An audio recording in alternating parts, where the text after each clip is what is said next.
ku taala xirada dhagaxlay dhadhaaf refugee camps wadanka Kenya waxaan halkan ku soo booqanay iskuulkaas oo wax ka dhigtaan arday fara badan oo dad masaakiin agoon iyo wax fara badan oo xiradan ku soo qaxay joogan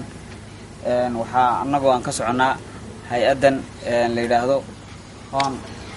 of Africa Orphan and Handicap Relief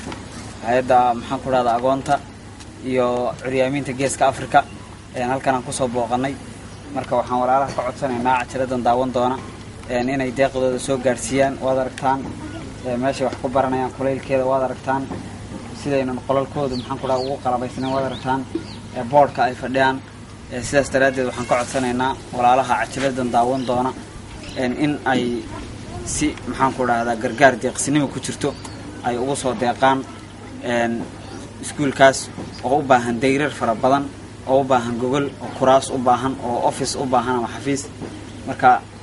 intaasan ka codsanaynaa walaalaha muslimiinta wixii ay soo gaarsiin karaan ay soo gaarsiiyaan aad bay mahadsan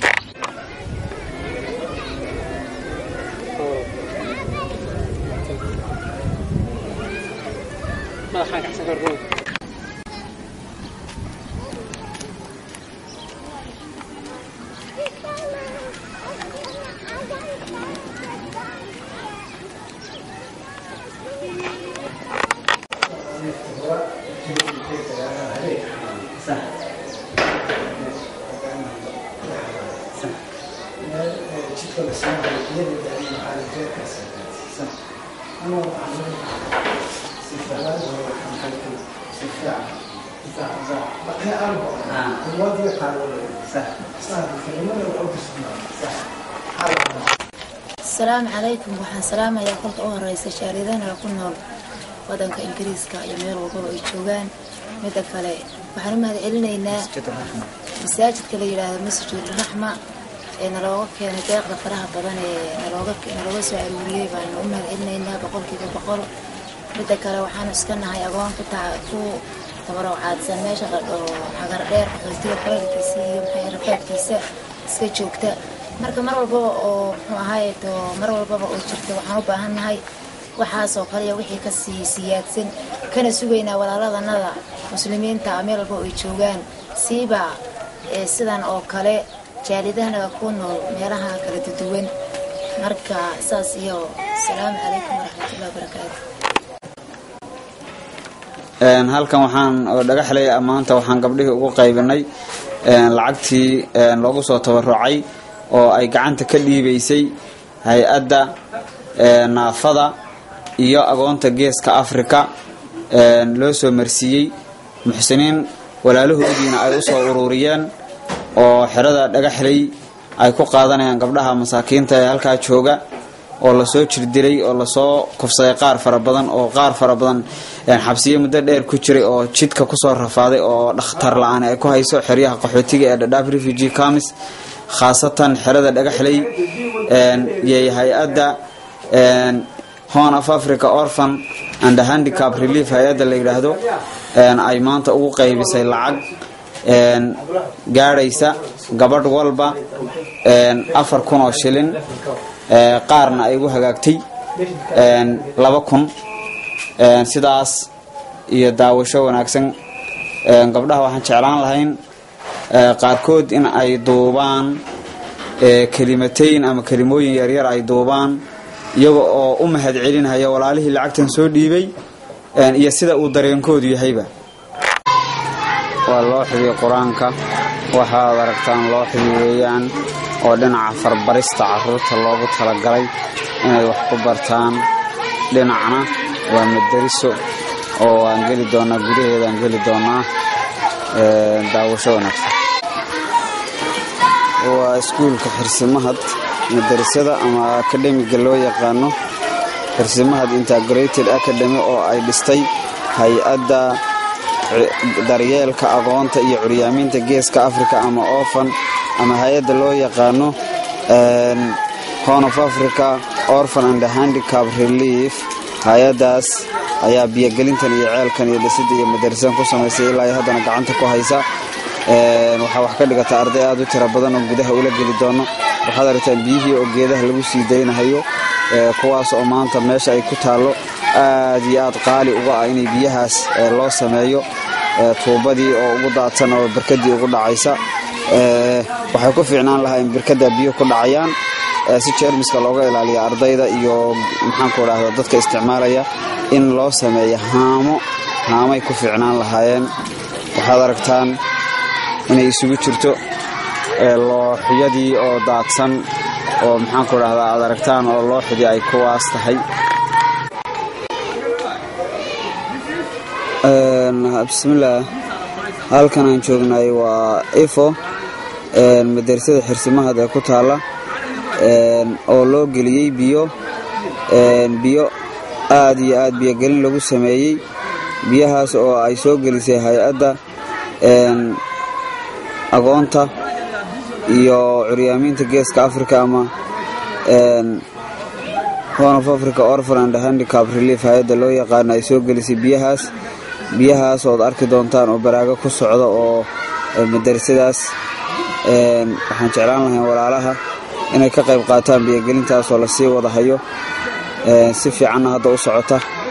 inay ka qayb qaataan wada aragtaan tuubadii iyo tuubada ku xiran haddana waxaan tagi doonaa meeshay ku dhacaan biyuhu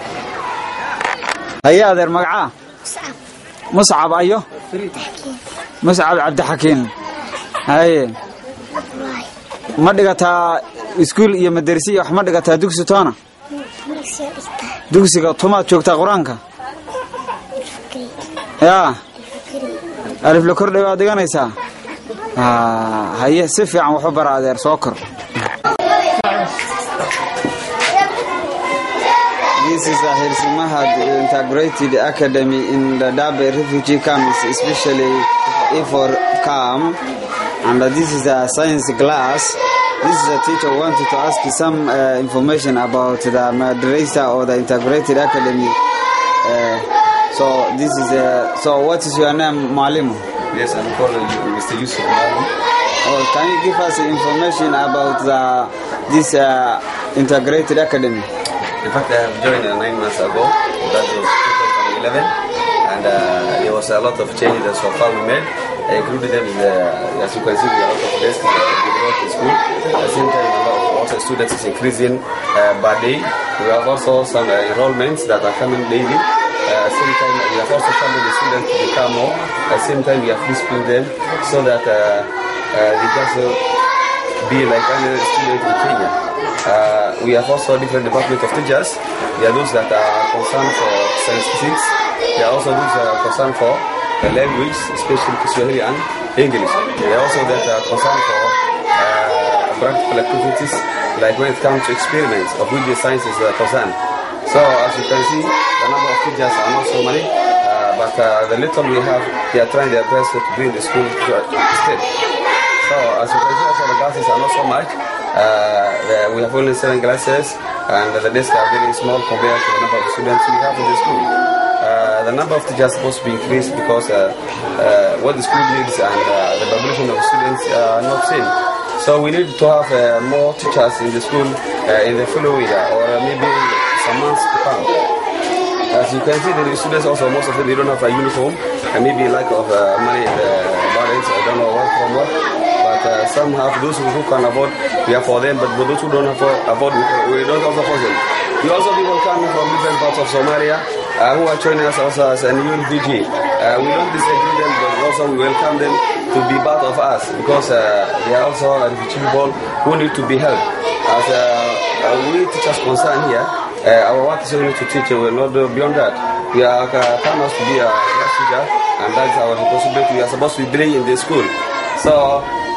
we try our best so far, even though we are little in number, we try our best to have the best result. And also we expect in the future that we need more teachers and also the school to be developed so that it becomes a public school like any other school in Kenya. The number of teachers are not so much. Also the school is 3. We have only 2, especially meant for boys. because you can see that the girls also they don't have a toilet. So we need to have some more toilets in the school compound. At the same time, as you can see that the tap, the glasses, the toilets and the office are not constructed the way they are supposed to be. So we need to have a more infrastructure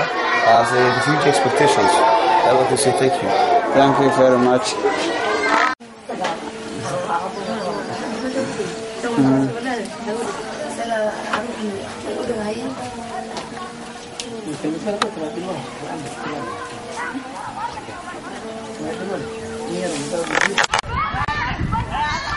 howlkii taxfiidka quraanka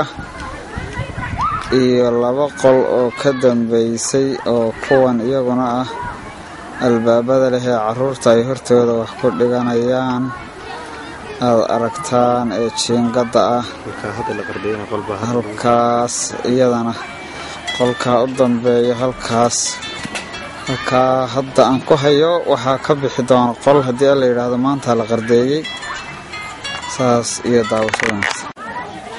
cabdi casiis waxaa tahay agoonta wakiilka agoonta ee xerada Xagadheer haddii aan waraysi yar ka qaadno xiriir intee leeg baad leedihiin hay-adan hadda lacagta idin keentay goormaysa idinku horeysay xiriirkeeda bismillahir rahmaanir rahiim alxamdulillah xiriir aad iyo aad u fiican baan leenahay boqolkiiba boqol waxa la dhihi karaa waxa weeye maxaan dadaal fara badan ay muujisay hay'adaasi ilaa laga bilaabo waxa weeye maxaan dhahay 2010 bishii shanaad iyo waqtigan xaadirka aan joogno kolba waxa weeye taraam awood samaysaba ay sameeyeen waxa weeye dadaal aad fara badan waxay isku dayday waxa weeye inay kafaalo u hesho bulshada waxa weeye aqoonta ay halkaas ku nool waxay u aasaastay waxa weeye madrasooyin ay wax ku bartaan nasiibana kulli xogaa waa u suurta gashay waxa weeye inay kafaalo qaad helaan waxyaabaha aan kafaalo qaad ka helin waxa weeye maxaan dhahay waxay sameynayaan inay walaalaha muslimiinta u soo weydiiyaan marka u soo helaan waxa weeye si habboon bay kulli ugu soo jawaabaan ugu dambeyn hadda maanta aan u taagana waxa weeye maxaan dhahay wixii ugu dambeeyay ay soo gaarsiiyeen marka alxamdulillah iyagu waa arkaan waxa weeye maxaan dhahay wixii soo gaaray marka sida weeyaan aad iyo aad baad u mahadsan tahay tira ahaan agoonta meeshan joogto oo fara badan suuragal aynan ahayn inay hal mar meel isugu yimaadaan oo qaar ay iskuul ku maqan yihiin oo qaar xanuunsanayaan oo qaar ay meelo fogfog degan yihiin oo hooyooyinkii ay qaar u soo dooneen qaar dhakhtar ku maqan yihiin cadceedu ay kulushahay oo centigrade-ka marka lagu qiyaaso heerkulka geeska Afrika maanta oo Maaris ay tahay lagu qiyaasi karo inuu heerkulku gaadhayo 39 ama 40 centigrade degree centigrade lagu qiyaasi karo ay maanta qorraxda joogaan waxaan ka codsanaynaa walaalaha muslimiinta daawan doona khaasatan reer Ogaadenya in ay soo kordhiyaan iskuna dayaan agoonta halka joogta mid inay u kala qaataan kafaalo qaadaan iskuna dayaan bishii way u heli karaan $50 midkiiba inay u soo diraan iyo wixii kale ee ay u awoodaan haddii ay bakhaylnimada iskaga tagi lahaayeen dalku gun ma ahaadeen haddana waxaan doonayaa inaan waraysi yar ka qaado Musay Haybe oo agoonta qayb kamid ah awowgood ah ama adeer Haybe haye bal maxaad gudbin lahayd oo dadka meelaha fogfog ama meelaha qabqabow jooga aad u gudbin lahayd adigu bismillaahir rahmaanir rahiim waxaan u gudbin lahaa anigu waxaan ahay oday heer Ogaadenya oo ka tirsan odayaasha heer Xagadheer waxaan u gudbin lahaa agoonta ama dadka masaakiinta ee reer Ogaadenya ee xeryaha ku nool Xagadheer qurama xeryaha ku nool dadka qurbaha jooga ama meelaha qabqabow jooga ama waxay karaba ay gacanta Ilaahay u galiyay inay sara u qaadaan fiiro dheer u yeeshaan wixii Ilaahay u dhiibana ugu tabarucaan